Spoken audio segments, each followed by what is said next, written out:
నేడు ఆంధ్రప్రదేశ్ ప్రభుత్వం విజన్ 2047 డాక్యుమెంటుని విజయవాడ ఇందిరాగాంధీ స్టేడియంలో భారీ సభను ఏర్పాటు చేసి విడుదల చేశారు. ఈ సందర్భంగా ఉప ముఖ్యమంత్రి హోదాలో పవన్ కళ్యాణ్ ఒక ప్రసంగం ఇచ్చి, ఆ తర్వాత చంద్రబాబు నాయుడు పక్కన కూర్చోగా చంద్రబాబు పవన్ కళ్యాణ్ చెవిలో చెప్పిన మాటలకు పవన్ కళ్యాణ్ షాకింగ్ రియాక్షన్ ఇచ్చాడు. దానికి సంబంధించిన వీడియో ఇప్పుడు సోషల్ మీడియాలో తెగ వైరల్గా మారింది. చంద్రబాబు నాయుడు, అల్లు అర్జున్ అరెస్ట్ అయిన విషయాన్ని చెప్పటం, దానికి పవన్ కళ్యాణ్ షాకింగ్ రియాక్షన్ ఇస్తూ అవునా, నిజమా అని స్పందించినట్టు ఎక్స్ప్రెషన్స్ పెట్టడం వంటివి జరిగినట్టు అభిమానులు సోషల్ మీడియాలో ఈ వీడియోను పోస్ట్ చేస్తున్నారు. Icon star Allu Arjun arrest ఘటన 2 తెలుగు రాష్ట్రాల్లో సంచలనంగా మారింది. పుష్ప 2 చిత్రం విడుదల ముందు రోజు అల్లు అర్జున్ తన కుటుంబంతో కలిసి హైదరాబాద్లోని ఆర్టీసీ క్రాస్ రోడ్స్ సంధ్యా థియేటర్కు విచ్చేశాడు. ఆ సమయంలో అక్కడ అసంఖ్యాకంగా అభిమానులు చేరుకోవటంతో తొక్కిసలాట జరిగింది.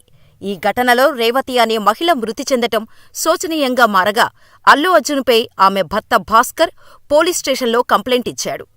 దీంతో అల్లు అర్జున్ మరియు థియేటర్ యాజమాన్యంపై ఎఫ్ఐఆర్ నమోదు చేసిన పోలీసులు 2 రోజుల క్రితం థియేటర్ ఓనర్స్ని అరెస్ట్ చేయగా, నేడు అల్లు అర్జున్ని అరెస్ట్ చేసి నాంపల్లి హైకోర్టులో హాజరుపరిచారు. ఈ కేసుపై విచారణ జరిపిన హైకోర్టు అల్లు అర్జున్కి 14 రోజుల పాటు రిమాండ్ను విధించింది.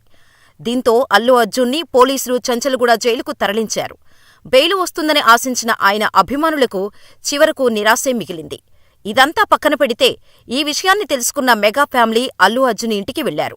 అల్లు అర్జున్ మేనమామ పవన్ కళ్యాణ్ కూడా కాసేపటి క్రితమే హైదరాబాదుకు విజయవాడ నుండి బయలుదేరాడు. మరోపక్క పవన్ కళ్యాణ్ అభిమానులు అల్లు అర్జున్ అరెస్టుపై తీవ్రమైన నిరసన వ్యక్తం చేశారు. ఇందులో కేవలం అల్లు అర్జున్ పొరపాటు మాత్రమే కాదు, పోలీసుల పొరపాటు కూడా ఉంది. కానీ ఒక్కడినే బలి చేయటం కరెక్ట్ కాదు.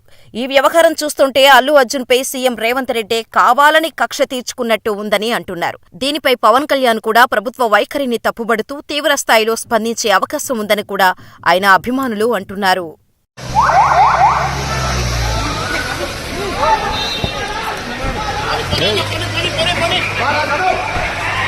జాగ్రత్త